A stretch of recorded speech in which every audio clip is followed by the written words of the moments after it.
You've seen criminals lose it during an arrest, but when the ones in cuffs are cops, it hits different. These are officers caught by their own team, and the meltdown is just as wild. Watch what happens when corrupt cops realize the badge won't save them. It's a quiet summer morning in Rio Arriba County. Sheriff James Lewin steps out of his house in full uniform, ready for work. Seconds later, multiple law enforcement vehicles surround his home. Before he can react, two of his own deputies approach, not to assist him, but to arrest him. Undersheriff Trujillo arrives, clearly confused, trying to reach the scene. Federal agents block him. Morning, sir. Executing search warrant. Sheriff Lujan. Search warrant for him or? For the building as well. For what? I have no idea. It's house. But no, just stay here. No, I can't have you enter the scene. This is no longer local business. Lewin is already in handcuffs. He tells his undersheriff he has no idea what's happening. But officers pull him back and order him to stand still. His attention quickly shifts to the cameras. He complains about being filmed in handcuffs and argues with officers as they move him out of view. Let's get him on the opposite side of this truck. Cody? Let's go on the I can't opposite tell. side. Sir, let's walk over here. Why is that, dude? That's messed up. Let's Dude. walk over here. Sheriff. That's what I'm saying. Let's get him on the opposite side of this truck. Well, you got Tabitha over there. They got the press out here taking pictures of me in handcuffs. Instead of cooperating, he whines about the cuffs and calls the situation ridiculous. Keep him out there. Hold on, we have press. Keep him out there. Come over here, sir. Keep him out there. Sheriff, Let's go. What are you stop. doing? Stop. Stay out here. Just stop. Ah, Jesus. Really? You don't have to. Just stand. Just stand. After searching his home, officers inform him they have a warrant for his iPhone and ask him to unlock it. They explain he's only being detained and can leave if he cooperates.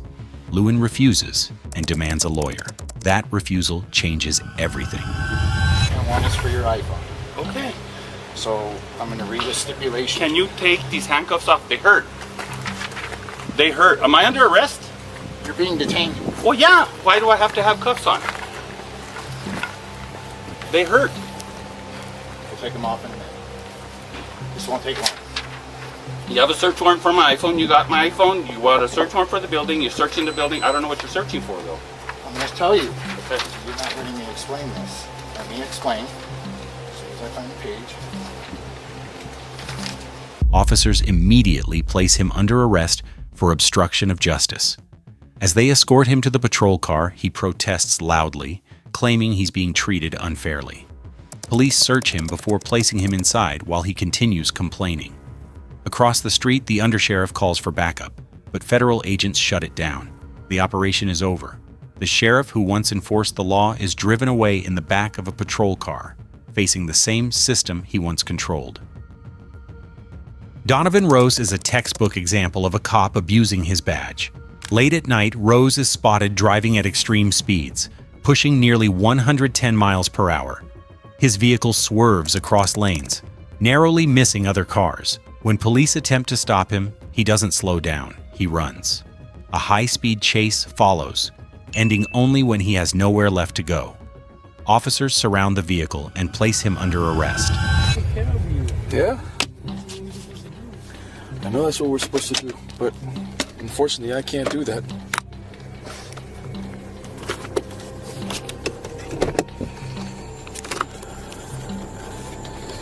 You're gonna tell me I go to Miami-Dade and I flee from the cops? I'm gonna walk home? Is that what you're telling me? Inside the patrol car, Rose immediately tries to use his status to escape consequences. He urges the arresting officer to let him go, hinting at his position in law enforcement. The officer doesn't budge. Boss man, you know how many people are involved in this? Yeah, we are.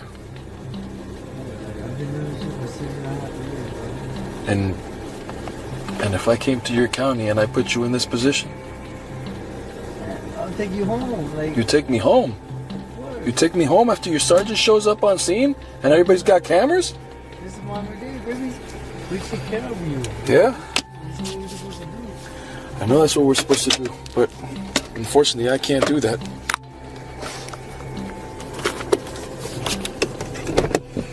When seated for a breath test, Rose refuses to cooperate. He won't answer basic questions and repeatedly demands to call his union. Officers explain he can make that call after the procedure. When his charges are read aloud, he reacts in disbelief, especially when he hears the word fleeing. Fleeing? DUI? Fleeing? Fleeing. Brother, really? I pulled over. Oh man, you pulled over after almost 5 miles. Really? I didn't even notice you, bro. And I'm sorry about that, but like, I pulled over as soon as I noticed you. That's crazy. Oh man, you know I want to talk to you. Rose argues the charge, insisting this was not a chase. He asks for his legal team, but the officer makes it clear. No questioning is happening, and no special treatment is coming. Ignoring warnings, Rose continues to complain, accusing the officer of destroying his career. He even claims he would have handled the situation differently if roles were reversed. In the end, he's read his rights and given a choice: comply with the breath test or refuse. Right now, I just want legal advice. okay, I know you want legal advice, but I gotta remind you.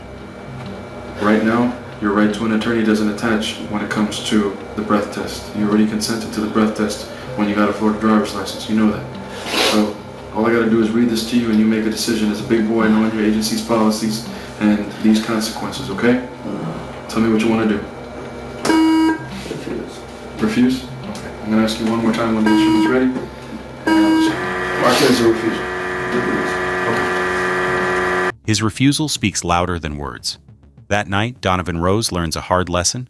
When the badge doesn't protect you, the law treats everyone the same. Few things are more dramatic than watching a lawbreaker face justice from his own ranks. You'd expect someone who enforces the law to understand it, but for former Pinellas County Deputy Sheriff Shelby Caniglio, that clearly wasn't the case. Late on a busy road, Caniglio is spotted driving recklessly and is pulled over by Officer Kristen Higgins. From the moment the stop begins, she plays the badge card, repeating that she's a deputy and flashing a confident smile, expecting that to be enough to end the encounter. Do you have some kind of ID or anything on you? My ID is not here, but I'm a Pinellas County deputy. Okay. Officer Higgins doesn't take the bait. She calmly asks for identification, but Caniglio avoids the request and keeps name-dropping her position instead. Do you have your registration with your name on it or anything? Well, this car is not mine, so... Okay. Do you have anything with your name on it?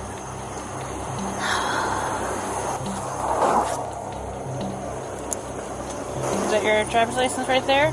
It's my driver's license and my, Can I see your driver's license? Sure.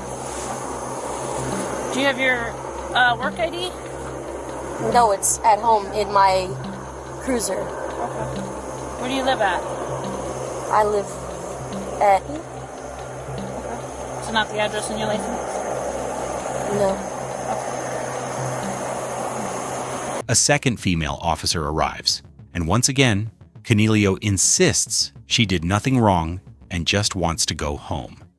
When that officer steps away, a male officer takes over, and Caniglio's attitude shifts. Her tone sharpens. The entitlement becomes obvious. She's asked to step out of the car for routine sobriety tests. The request clearly offends her. She argues, rolls her eyes, and questions why she is being treated like this. Officer Higgins explains it clearly. Prove you're safe to drive, and you can leave. All right. Talking to you, I am getting some signs of impairment. Okay, can I check your eyes real quick? Really?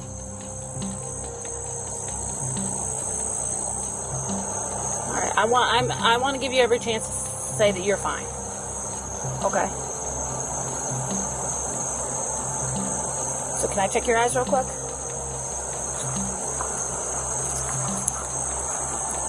Not more comfortable, but it's your decision.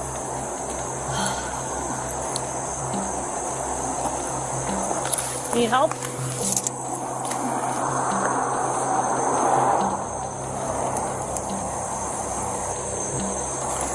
Careful. Instead of cooperating, Cornelio stalls. She forces Higgins to repeat herself again and again. When she finally agrees, she mocks the officer, suggesting she's inexperienced and enjoys power trips. She even tries to get the male officer to side with her, hoping her badge will earn special treatment. It doesn't. She performs poorly on the sobriety tests. When questioned, her answers don't add up. She becomes rude, defensive, and falsely claims she hasn't been drinking at all. That's the breaking point. Officer Higgins reads her rights, places her in handcuffs, and seats her in the patrol car. No badge, no favors, just consequences. For once, justice doesn't care who you work for. We hope you found this video interesting. Let us know in the comments section below. Hit the subscribe button for more interesting videos like this. Thanks for watching the video.